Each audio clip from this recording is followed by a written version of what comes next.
This is Neil Schneider for MTBS-TV. I'm at AMD's Extravalanza. To my immediate right is none other than Darren McPhee, who is their Director of Marketing. Welcome to the program, Darren. Thanks for having me, Neil. Thanks for coming out. We've of course been here before. Yep. Last time Extravalanza was 2 years ago, so obviously you're back with a vengeance. Tell us about Extravalanza. Why does AMD put this event on? Sure. So, I mean, you kind of can't see in the background, but we have a giant banner in our main lobby that says Radeon is gaming. So the key to our strategy is gaming. And if you look at everywhere where our products are being used, that's really the prime use of our graphics cards and where we want to win.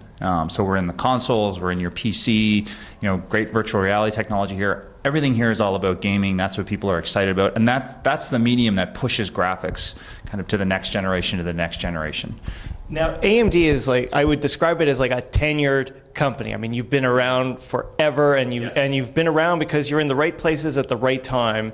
So what are some of the hot buttons for AMD right now? What are the areas of technology that AMD is primarily interested in right now? That's a very good question. If you look at the things that we're focusing on, I talked a lot about gaming, so our Radeon products, we've got the 295X2, which is on display here today. That's a liquid-cooled, super high-end graphics card, fastest graphics card in the world. That card is really designed for super immersive gaming on 4K panels, that Ultra HD experience, which is kind of the next wave from a PC gaming perspective. So that's something that we're showing here a lot. On the professional side, which is a big part of our business as well, we're showing off the Mac Pro, we're showing off our FirePro W9100. If you look at where we focus, we've got content consumption, which is the gaming side. We've also got content creation, which is what our FirePro products do. So the Mac Pro is a fantastic system for professional content creators. The W9100 also is great for engineers, for video editors. Just provides incredible amounts of compute and graphics rendering power. So we're trying to supply to both sides, really, the people that create the content and then all those gamers out there that want to consume all those games and all that great content that's created. So what are, when I think of AMD, I think of computational power, I think of CPU processing power, and I think, of course, of graphics processing power. But and of course, the more you have, the better it is year over year over year. What are some of the technologies out there that are driving AMD, that's creating this need for this computational power? Actually, it's really on both of those sides I just talked about. A couple of years ago, Microsoft really started to look at compute as how do you take more advantage of that in a game. So in DirectX 11, they introduced a feature called Direct Compute. And that basically let game developers take advantage of the compute power from a graphics perspective and take advantage of that parallel processing. So you started to see more games take advantage of the compute side to accelerate things like artificial intelligence and different visual effects. And that's kind of become a main staple of a lot of game developers now. Lighting effects, for example, are accelerated by the compute aspects of the GPU. On the professional side, this has been done for several years, and it's really come to the mainstream. So you see companies like Adobe and Autodesk. In the Hollywood side, a lot of the video editing tools that they're using to edit these, incredible high quality videos, they're all using compute via OpenCL. So they're recognizing that the rendering part of what a GPU can do is just one aspect, that you can add the compute. And what this does is actually save, if you're a content creator, it saves you time, and time is money. If you're creating content. So having both of those sides and accelerating the process, letting you render and see what you're rendering in real time, that's a huge advantage. And that's why compute's so important in that area. So you'll have to forgive my ignorance. So when we're talking about compute or OpenCL, we're referring to using graphics cards to do what CPUs would normally do? Exactly. And the thing is, a graphics card, because it's parallel processing based, it can execute multiple tasks, where a CPU has been more serial, so it can do basically one thing at a time. So the GPU has all this incredible compute ability. It can basically multitask a lot better than a CPU can. So, graphics have gone way beyond just rendering an image onto the scene. They're doing all this computational work in the background in parallel while the rendering's happening. And that's why a GPU has become more and more and more important in not just the professional side, but in everyday computer use for users. Now, one of the big markets, and I have a vested interest in asking this question, is, of course, I work with the Immersive Technology Alliance and Meant to Be Seen. Together, we put on an exhibit with Technolust and Prio VR. And this was upon AMD's request. Why is AMD interested in immersive technology? What's the interest for AMD? I think it's the next step on where the next generation of immersive experiences go to. You think about the things that we focused on, in the industry anyway, a lot of people think about performance for a graphics card. Yes, we think about performance, but we also think about how do we create that super ultra immersive experience. That's what Eyefinity was. That ability to surround yourselves with extra panels and to see more of your game than you've ever seen before. That's all about getting you more into that game and feeling like you're in that world.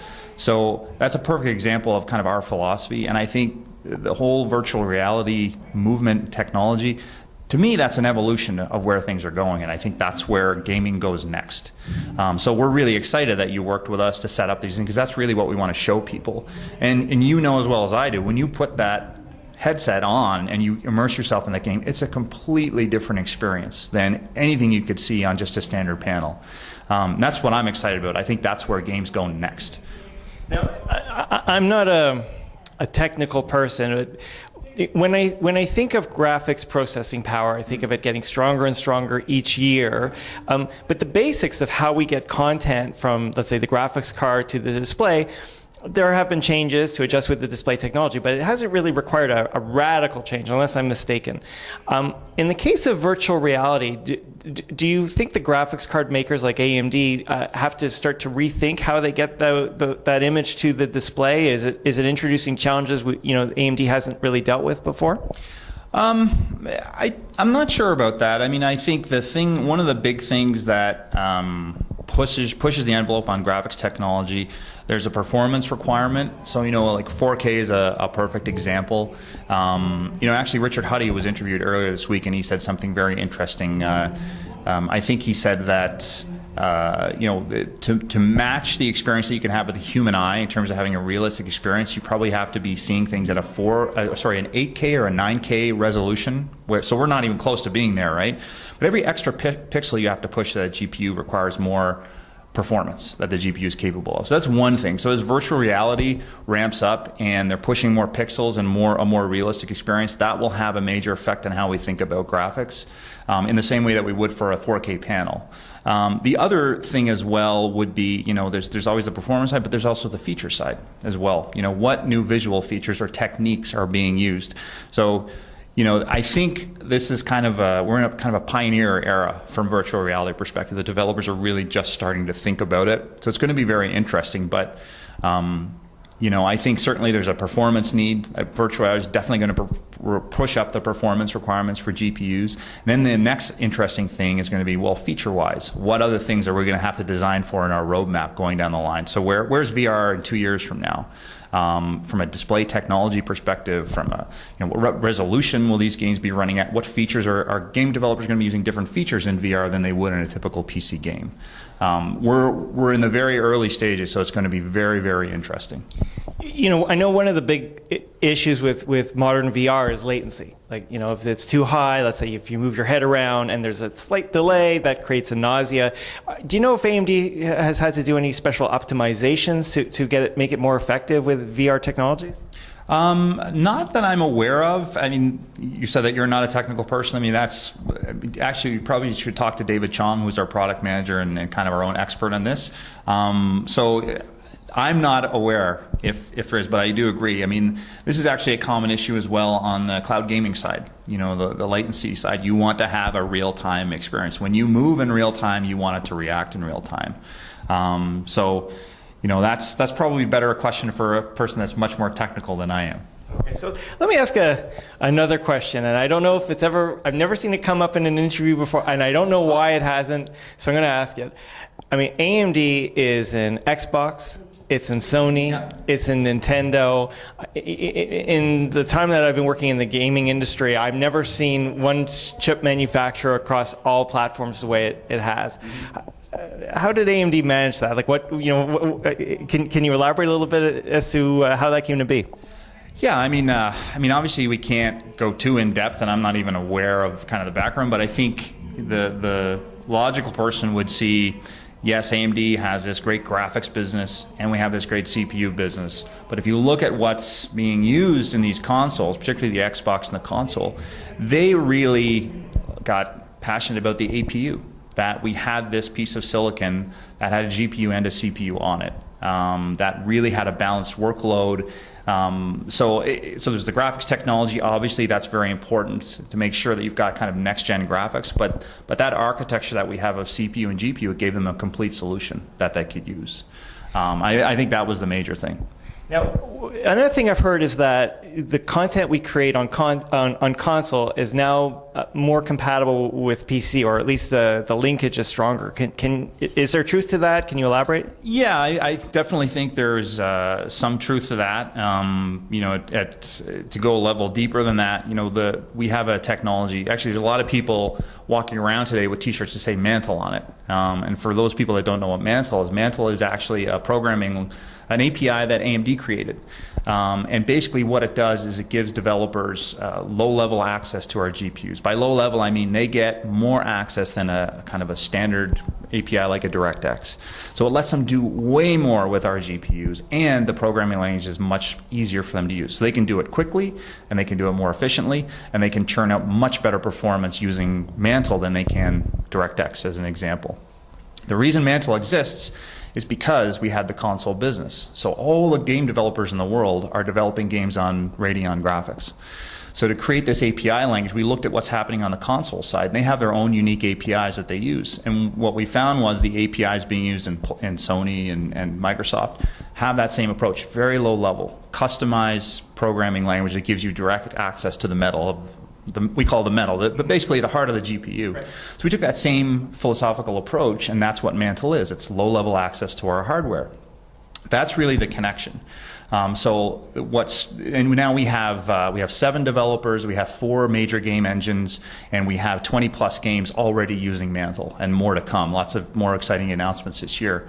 But if you see that and you hear developers talk about it, they're excited because the Mantle development time and what they're able to do with that on Radeon GPUs is just phenomenal compared to the development time and the performance they could get out of DirectX before that. Can you give a measurable range of performance improvement over what we would normally have experienced? Yeah, number one, it really depends by the game, but it could be anywhere. If you compared a DirectX 11 version of a game versus a Mantle version of the same game, the same scene, the same settings, you could see, depending on the CPU GPU combination, you could see anywhere from a 20 to an 80% performance advantage in Mantle, which is pretty phenomenal. The other thing that it does too is because it's optimized for our GPUs, sorry. But the other thing that it does as well is that it really removes CPU bottlenecks. So it helps create a more balanced platform. You can save dollars on CPU and invest in GPU and get much more out of your PC. So there's a good economical story about this as well in terms of how do you build a PC? What's more important? So it's very interesting. And in reality, Mantle's been out for just about 6 months. It launched in January in Battlefield 4. We're just scratching the surface of what developers can do. So there's a lot of exciting things to come. Very exciting stuff. One more thing. I understand there's kind of, I call it a revolution in the way we handle VSync. I think you know whatever. Can you elaborate a little bit more as to what AMD is doing in that technology? Absolutely. So we have some demonstrations here as well. We call it FreeSync. So it's a dynamic refresh rate, and it just basically creates a smoother gameplay experience. So when you're at 30 hertz or 60 hertz, you're kind of at a set refresh rate in the panel. So you may see some jitters in the panel or a little bit of visual anomalies, let's say. But FreeSync dynamically adjusts the refresh rate, so you always get a smooth gameplay experience. What's great about this is we call it FreeSync because it's basically free. There is no special hardware that's required. It's been built into the Visa DP 1.2 spec. So in the next 6 to 12 months, we're going to start seeing panels on the market, DisplayPort panels that will have this technology already built in.